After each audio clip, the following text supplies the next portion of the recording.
بسم اللہ الرحمن الرحیم. خاتون حضرات، اختر عباس کا سلام پہنچے. ہماری زندگی میں کبھی کبھی جسم پہ چوٹ لگ جاتی ہے، ہاتھ پیر پہ چوٹ لگ جاتی ہے، تو ہم ڈاکٹر کے پاس جاتے ہیں، حکیم کے پاس جاتے ہیں، ڈسپینسر سے بھی کام چل جاتا ہے اور پٹی وٹی ہو کے معاملہ ٹھیک ہو جاتا ہے. آپ سوچئے جب کسی بھی عمر میں روح پہ چوٹ لگے تو اس زخم کا اور اس دکھ کا مداوع نہیں ہو پاتا. میرے پاس جس بچی کا میں ذکر کرنے لگا ہوں، ایک یونیورسٹی میں پڑھتی ہے، پرائیویٹ یونیورسٹی میں، اور فائنل ایئر اس کا ہے.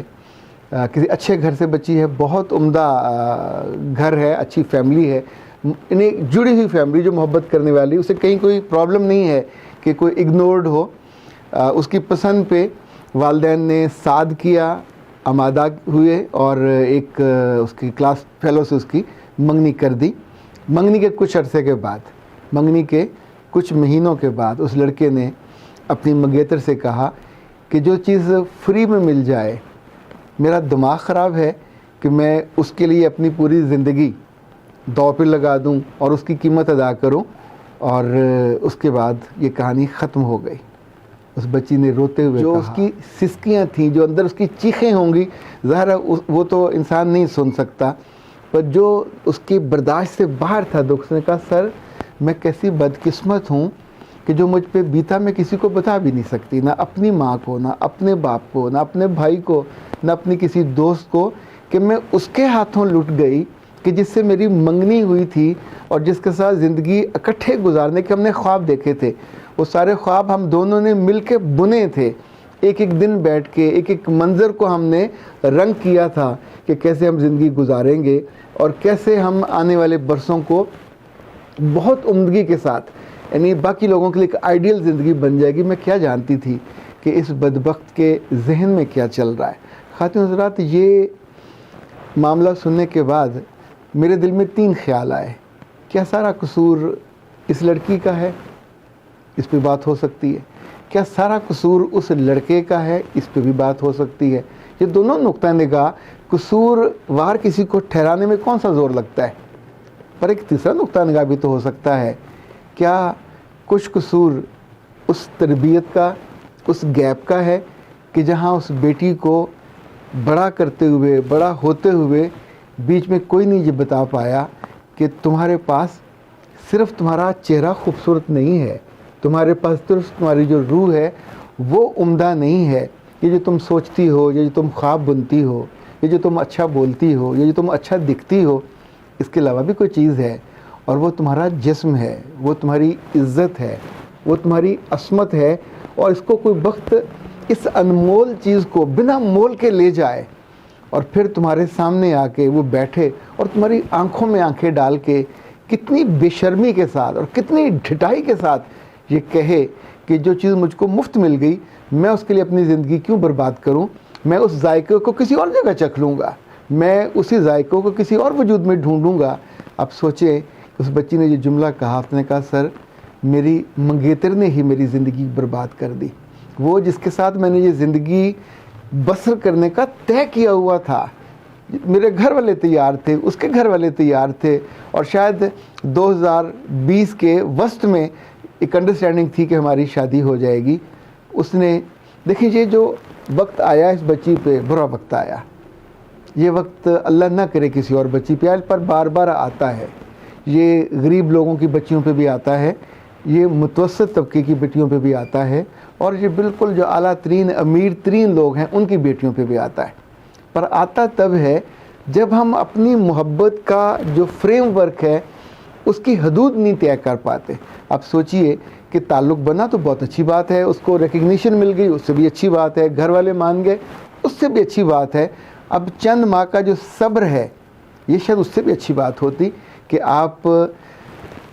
اس کی زندگی میں، وہ آپ کی زندگی میں تب آتا جب دین اس کی اجازت دیتا، جب شرع اس کی اجازت دیتی، جب معاشرہ اور سارے گھر والے مل کے آپ کو اس پروسیس کے لیے دونوں کو الاؤ کر دیتے. دیکھیں اب جو کیا یہ جرم کیا، اب جو کیا گناہ کیا، اب جو کیا زنا کیا، اور اس کی وجہ سے اس بچی کی زندگی بھر رشتوں سے اور مردوں سے جو ساری عمر کے لیے اعتبار ہے وہ اٹھ گیا. اس بدبخت کے ساتھ کیا ہوگا میں نہیں جانتا، پر ایسا ہوتا نہیں ہے، مکافات عمل ہے، اس کے ساتھ ہمیشہ اچھا نہیں ہو سکتا. یہ اس کی بددعائیں بھی لگیں گی، پر اس کے آگے جب آئے گا تو جب وہ خود برباد ہوگا، جو اس کی کوئی عزیزہ برباد ہوگی، تب بھی تو کوئی بچی ہی، تب بھی کوئی بیٹی ہی برباد ہوگی جس کی سزا اس کو ملے گی۔ کیونکہ دنیا کے نظام میں جب آپ کسی کو ذلیل کر دیتے ہیں، رسوا کر دیتے ہیں، اور اس کی عزت پہ، اس کی عزت کی لاش پہ پاؤں رکھ کے آپ کسی فلمی ہیرو کی طرح یوں بڑک مارتے ہیں کہ جو چیز مفت میں مل گئی، آپ کو کیا لگتا ہے ایسا جملہ کہنے والا کہیں سے لگتا ہے کوئی انسان کا بچہ ہوگا، کہیں سے لگتا ہے کوئی گرومڈ ہوگا، کسی اچھے خاندان میں اس نے کوئی جنم لیا ہوگا؟ یہ تو کچھ جنموں کا ترسا ہوا کرمنل مائنڈڈ آدمی تھا کہ کرمنل والے چوری کرنے کے لیے، ڈاکہ کرنے کے لیے باقاعدہ ڈیزائن کرتے ہیں، پلان کرتے ہیں، اور اس نے بھی ایک معصوم بچی کو، اگر یہ بدبخت کہیں جا کے اور منہ کالا کر لیتا، 4 پیسے دیتا اور یہ گناہ کر لیتا، پر یوں اس بچی کی زندگی کو تو برباد نہ کرتا، اس کے ذمہ گناہ آنا ہی آنا تھا کیونکہ اس کی نیت کا ثمر اس کو ملنا تھا۔ پر جب آپ کسی ایسی پاکیزہ صفت بچی کو، آپ میں سے کچھ لوگ ایسے ہیں جو ہمیشہ بچیوں پہ پل پڑتے ہیں، انہیں کہتے ہیں کہ اب اس سے جو غلطی ہوئی، میں تجھے کہہ رہا ہوں کہ آنے والی دنوں میں اپنی بہنوں سے، اپنے عزیزوں سے، اپنی جو بڑے ہیں وہ اپنی بیٹیوں سے، چاہے وہ اکیڈمی جا رہی ہوں، چاہے وہ اسکول جا رہی ہوں، کالج جا رہی ہوں یا یونیورسٹی جا رہی ہوں، ہمیں لگتا ہے بچیاں بڑی ہو گئی ہیں، پر ایسے موقعوں پہ بچیوں سے نہیں ہوتی، ان کے اندر ڈر ہوتا ہے کہ کہیں یہ مجھ سے چھن نہ جائے، کیونکہ ایسے موقع پہ بلیک میل، سینٹیمنٹل بلیک میلنگ ہوتی ہے کہ اگر ہم نے زندگی تو بسر کرنی ہے اکٹھے، تو کل نہیں تو آج سے ہی، وہی پروسیس ہے جو کل ہونا تو آج سے ہی۔ پر اس لمحے آپ سوچئے کہ یہ اس کی زندگی کا یہ رزق نہیں تھا، یہ رزق اس کو تب ملنا تھا، یہ خوشی اس کو تب ملنی تھی، ایک انعام کے طور پہ، ایک تحفے کے طور پہ، جب سب کے سامنے نکاح کے چند بول پڑھ دیے جاتے۔ منگیتر ہونا ایک